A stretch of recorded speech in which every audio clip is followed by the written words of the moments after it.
To the new video of analysis of algorithm series. So आज की video में हम मैट्रिक्स चेन मल्टीप्लिकेशन पढ़ने वाले हैं। Matrix chain multiplication dynamic programming का एक ऐसा पार्ट है जिसके अंदर हम अलग अलग मैट्रिसेस को मल्टीप्लाई करने का एक इजी मेथड निकालते हैं। इसकी एल्गोरिथम को अगर हम डिस्कस करें तो एल्गोरिथम कहती है कि सबसे पहले आप एक मैट्रिक्स ड्रॉ करें, ड्रॉ मैट्रिक्स, जिसके अंदर आपके पास में दो पॉइंटर्स होंगे आई और जे। ठीक है, दो पॉइंटर्स रहेंगे। इसके बाद में सेकंड पॉइंट कहता है कि आप प्रोडक्ट को नंबरिंग असाइन कर दें, असाइन प्रोडक्ट नंबरिंग। ये क्या होता है एग्जाम्पल के थ्रू जब समझाऊंगी तब हम एक बार देखेंगे। स्टेप 3 कहता है आपका आई और जे की वैल्यू चेक करें, check value of I and J.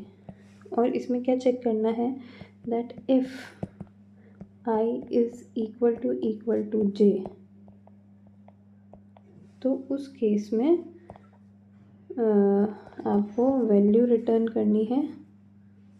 Just a second, उस केस में हम वैल्यू रिटर्न करेंगे विच इज़ इक्वल्स टू 0। ठीक है। स्टेप 4 सेज कि अगर आई की वैल्यू जे से छोटी है तो उस केस में हमें एक फॉर्मूला लगाना होता है। फॉर्मूला कुछ ऐसे है,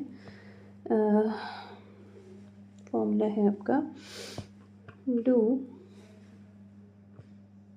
M of i comma j is equals to m i comma के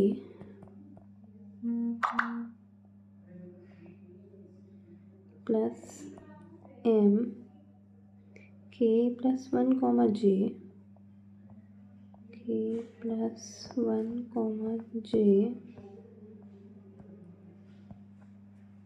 ठीक है, plus p of i minus 1 p के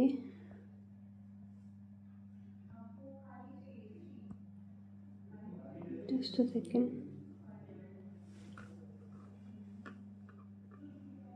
P k and p j. ठीक है, तो ये हमारा फॉर्मूला लगाना होता है। अब एक न्यूमेरिकल के थ्रू समझते हैं कि क्या है ये मैट्रिक्स चेन मल्टीप्लिकेशन।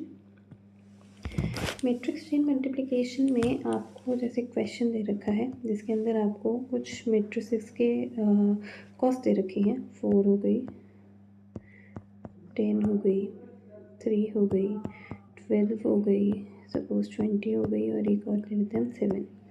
ठीक है, तो ये कुछ हमें कॉस्ट दे रखी है। अब हमें ये सारी मैट्रिसेस को मल्टीप्लाई करना है और मिनिमम कॉस्ट निकालनी है इसकी कि कितनी लगेगी। तो हमें दिख रहा है कितने एलिमेंट्स हैं हमारे पास, 6 एलिमेंट्स हैं। 6 एलिमेंट्स हैं। तो देखिए एल्गोरिथम क्या कहती है, पहले मैट्रिक्स आई जे आप ड्रॉ कर लें। मैट्रिक्स आई जे को ड्रॉ करने का तरीका सिंपल है। आई की जो वैल्यू होती है, आई की वैल्यू हमेशा आपकी रहती है जो भी आपके एलिमेंट्स हैं, यानी कि n एलिमेंट्स हैं तो उसमें से -1, और j की भी वैल्यू रहती है n-1। n यहाँ रिप्रेजेंट करता है नंबर ऑफ एलिमेंट्स को। ठीक है, जो भी आपको एलिमेंट्स दे रखे हैं उनको। तो हमारे पास में 6 एलिमेंट्स दे रखे हैं, तो हमने कहा i की वैल्यू हो जाएगी 5 और j की वैल्यू भी कितनी हो जाएगी 5। तो इसकी जो मैट्रिक्स है, मैट्रिक्स कुछ इस तरीके से बनती है। देखिए ये जो रोज़ हैं ये तो हमारा आई रिप्रेजेंट करता है। ठीक है, हर बार रो का नंबर एक कम हो जाता है, ये 2 आगे 1, और कॉलम्स को हमारा जे रिप्रेजेंट कर रहा है।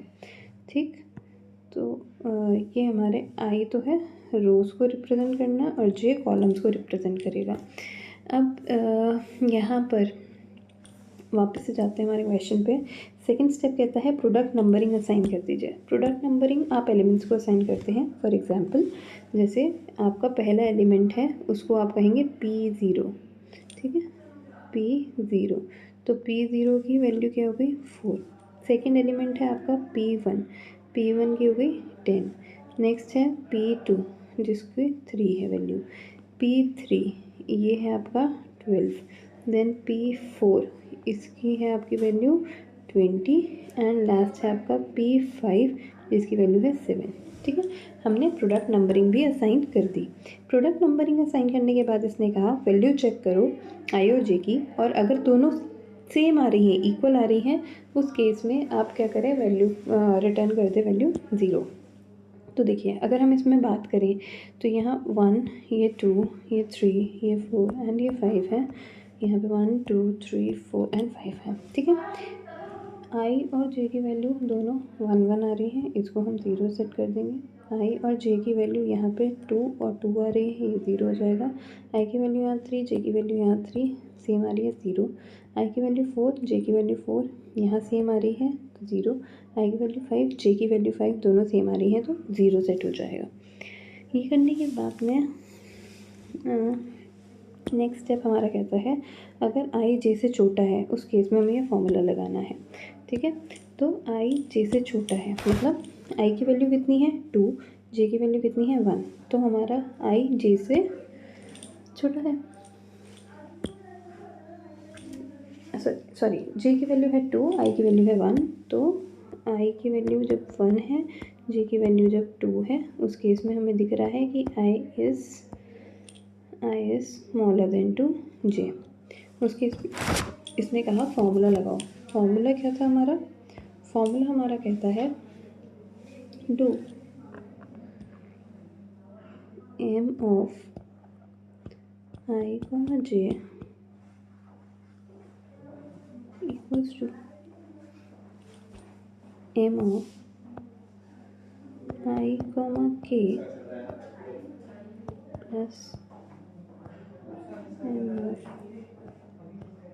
के plus 1 comma j plus p of i minus 1 p of i minus 1 p of j and p of k. ठीक है, ये हमारा फॉर्मूला है। इसमें ध्यान रखने वाली बात यह है I should be less than equal to K and K should be less than equal to जे।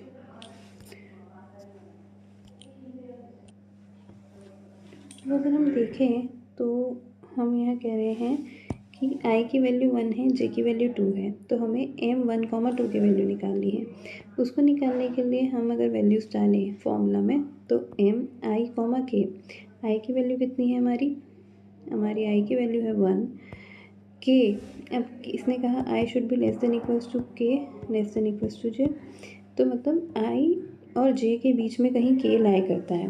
ठीक है, मान लीजिए किसी केस में अगर आई की और के की वैल्यू सेम ही आ रही है और कुछ नहीं आ रही है, उस केस में आई की वैल्यू के की वैल्यू हम आई के बराबर रख सकते हैं।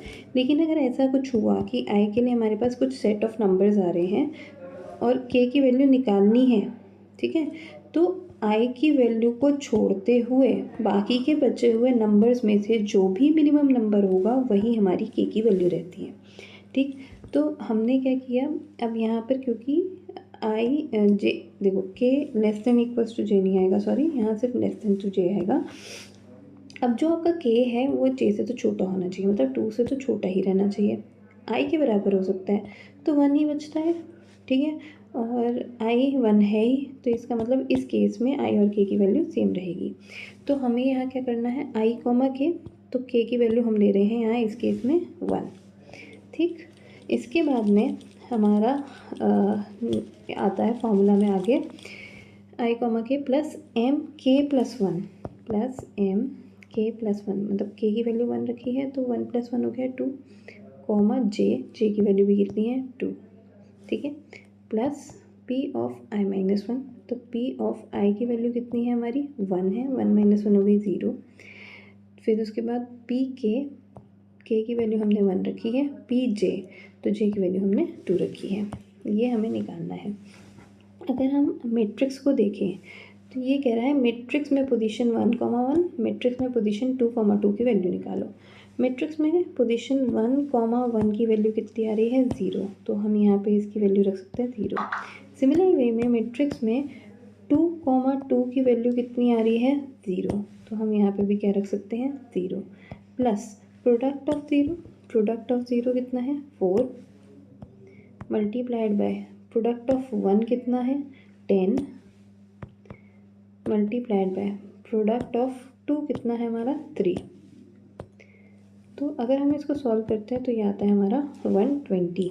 ठीक है, इसका मतलब जो मैट्रिक्स की पोजीशन 1,2 है वहाँ पर हमारा सॉल्यूशन जाएगा 120। ठीक है, इसी तरीके से हम और निकालते हैं values, like for example m 1,3 की वैल्यू निकालते हैं। 1,3 की वैल्यू निकालें अगर, तो यहाँ पर क्या होगा m ऑफ i, k, तो i की वैल्यू कितनी हो गई 1, k की वैल्यू निकालनी है। तो ये कह रहा है 1 should be less than equal to k and k should be less than to 3। तो अब देखो हमारे पास k के लिए दो पोजीशंस आई 1,2। मैंने आपको कहा था अगर मान लीजिए i के अलावा कोई और वैल्यू आती है उस केस में हम i की वैल्यू नहीं लेते हैं k के लिए, कोई और जो भी आएगा सेट उसमें से मिनिमम वैल्यू। तो हमारे पास 2 आ रहा है, मतलब k की वैल्यू हम क्या लेंगे इस केस में 2, प्लस m k प्लस 1, तो 2 प्लस 1 हो गया 3, कॉमा एम जे, तो जे की वैल्यू है हमारी 3, प्लस यहाँ आ गया प्रोडक्ट ऑफ i माइनस 1, आई की वैल्यू 1 है यानी कि 0 हो गया, i minus 1, 1 minus 1 0, product of k, तो p k की वैल्यू 2 है एंड प्रोडक्ट नंबर j, तो j की वैल्यू यहाँ पे 3 है। अगर हम इसमें वैल्यूज़ पुट करें, देखो m1,2 अगर हम चेक करते हैं 1,2 पे 120 आ रही है, हम यहाँ रख सकते हैं 120, प्लस 3,3 अगर चेक करें तो 3,3 पे आ रही है वैल्यू 0, ये लिखती जाएगी, प्लस प्रोडक्ट 0 अगेन 4 है, प्रोडक्ट 2 आपका 3 है और प्रोडक्ट 3 आपका 12 है, तो यहाँ मल्टीप्लाइड बाय 12 हो जाएगा, 12 इंटू 12 144, प्लस ये हो जाएगा 120, तो ये हो गया 4 प्लस 2 6 एंड 264 इसकी वैल्यू आ रही है। ठीक है, तो यहाँ पे आप जो वैल्यू आएगी अब ये आएगी 264। ऐसे ही आप इस फॉर्मूला को यूज़ करके सारी वैल्यूज़ निकाल सकते हैं। मैं सारे रिज़ल्ट यहाँ लिख देती हूँ जो आएंगे, आप कैलकुलेट करके देख लीजिएगा। कहीं भी डाउट आए तो आप कमेंट सेक्शन में जाके कमेंट कर सकते हैं और पूछ सकते हैं।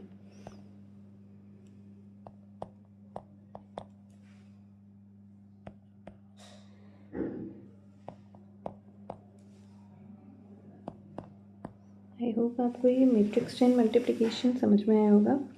प्रैक्टिस ज़रूर कीजिएगा, एक बार सारे सॉल्यूशन निकाल के देखिएगा। कहीं दिक्कत आए तो आप पूछ सकते हैं कमेंट सेक्शन में। तब तक के लिए थैंक यू सो मच।